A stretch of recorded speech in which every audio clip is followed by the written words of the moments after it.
Here's something that bothers me about how smart buyers lose money on offer nights. You do the research, you pull the comps, you study the neighborhood, you figure out what the house is actually worth, and that work is accurate. I'm not going to tell you that it isn't, but there's a real problem with it. And it's not that you did the wrong research, it's that you did the right research on the wrong number. I've put together a free pre-offer decision framework that walks you through how to set your maximum before the psychology kicks in. The link is in the description below.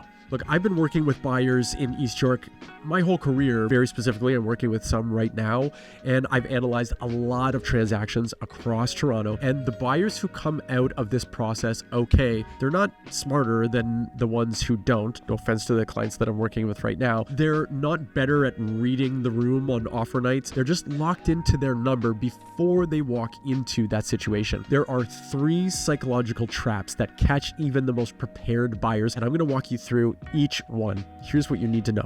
Trap number 1, the research trap. Here's the thing about list prices in Toronto's offer night market. They're not prices, they're search filters. Most buyers spend a lot of time pulling comps, calculating price per square foot, figuring out what a property should sell for, and for the most part, that math is right. The problem is every data point you're working with is based on numbers that were never meant to reflect market value. They were meant to get you through the door. I can tell you what most agents won't. Listing agents generally know what a property will sell for, but if they list at that price, they don't generate traffic. So they list $200,000 under, creating that feeding frenzy, and they let competition drive it back to where they knew it was probably going to land. Sometimes it goes past that, but not often. So the list price is marketing. It's not valuation. This catches analytical buyers the hardest because you're doing everything right. You're pulling recent sales, you're calculating square footage, you're building spreadsheets, but every number feeding your research was designed to move your behavior, not necessarily inform it. So there was a house in Leslieville in March that kind of shows you exactly how this works, and I'll be transparent, I'm the listing agent in this story, so make of that what you will. We listed a semi at $899,000 with an offer night plan for the following week. One offer came well below expectations, and to be quite honest with you, is barely above the asking price. But here's the thing, I knew that that house was worth 1.1 million or something darn near close to that. So we terminated the property after the offer night. We relisted at 1.1 million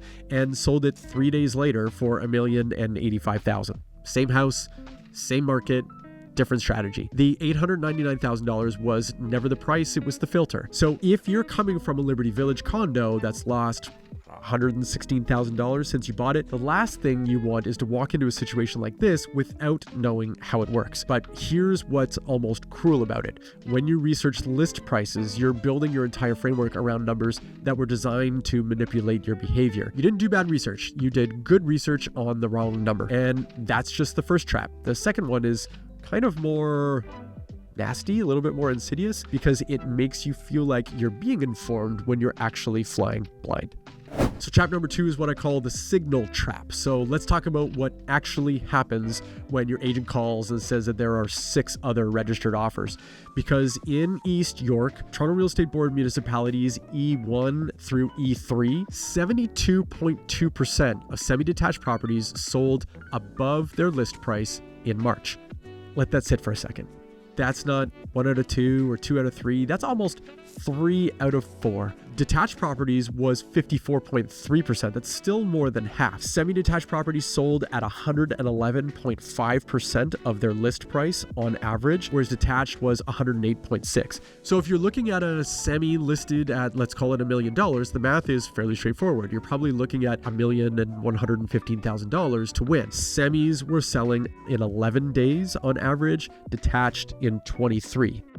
That's fast. But here's what those numbers don't tell you, and this is where buyers get into trouble. 6 registered offers tells you nothing about the quality of those offers, nothing about the financial strength of those buyers, nothing about whether any of them are acting rationally. It just tells you 6 other people showed up. So I've been working with a buyer in East York since late September, and the vast majority of 3-bedroom semis that come up in his search attempt the offer night strategy. The really desirable ones get a complete disproportionate number of offers compared to the lesser properties that are listed around the same time. That Leslieville listing that I had that I told you about, we got 1 offer on offer night, and you know how that went. The night before our offer night, there was another Leslieville semi nearby my listing that got 12 offers. That's the kind of thing that I'm referring to. But that high number of offers, that's not market validation necessarily. That's the strategy working as intended. So if you're the kind of person who does their homework before making big decisions, and you probably are, you wouldn't be this far into a video if you weren't, you're interpreting 6 offers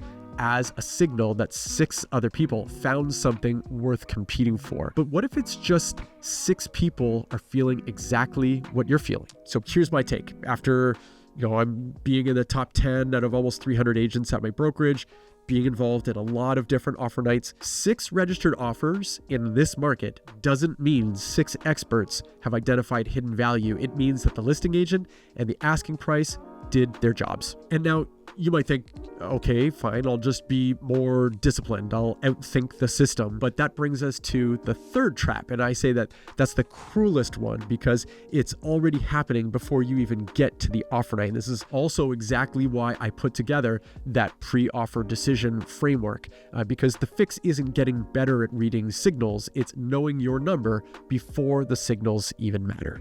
Trap number 3, I call it the depletion trap. By the time you're sitting around participating in that offer night, you've already made somewhere around 300 decisions.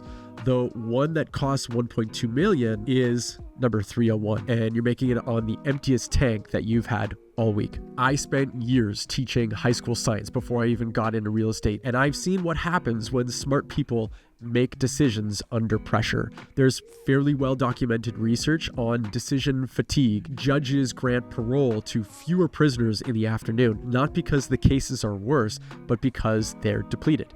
Every choice you've made during this search, which neighborhoods to focus on, which houses to view, which offers to write, draws from the same cognitive resources that you've needed for your biggest financial decision. And by offer night, you're essentially running on fumes. And this trap is invisible until it's too late. You've been viewing houses every weekend for months. You've walked through 20 properties. Each one is requiring you to evaluate its location, its condition, its price, its potential, and your emotional investment compounds with every house that you lose.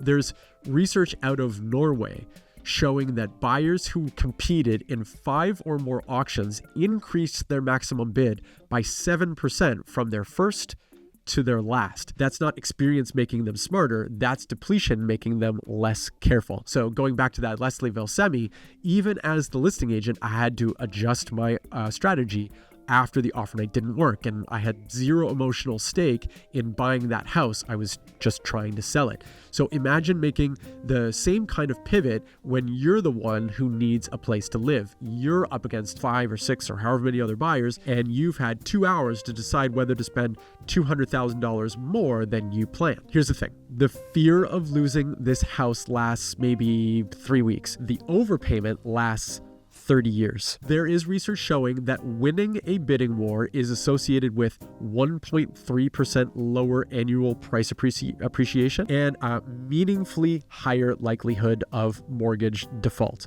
That's not bad luck. That's what happens when your biggest financial decision gets made on your worst cognitive day.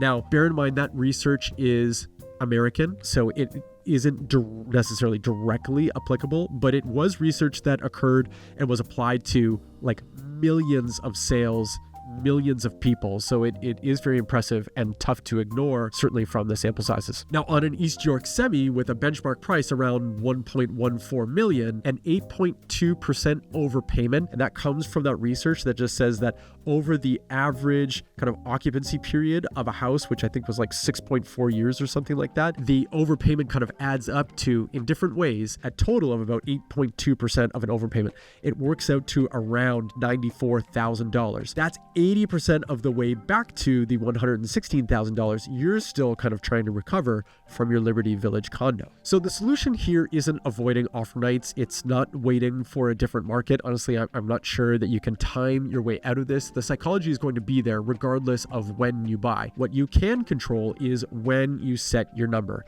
Before house number one, when your head is clear and you haven't lost anything yet. That's it. That's the whole thing. I've put together the complete pre-offer decision framework that walks you through exactly this process. You'll find the link in the description below. Now, most Toronto buyers think that they'll know when they're ready to buy because they'll have enough saved up or because rates will drop, but the buyers who regret their purchase weren't wrong about the money, they were wrong about something way more important. That's exactly what I break down in this next video right here.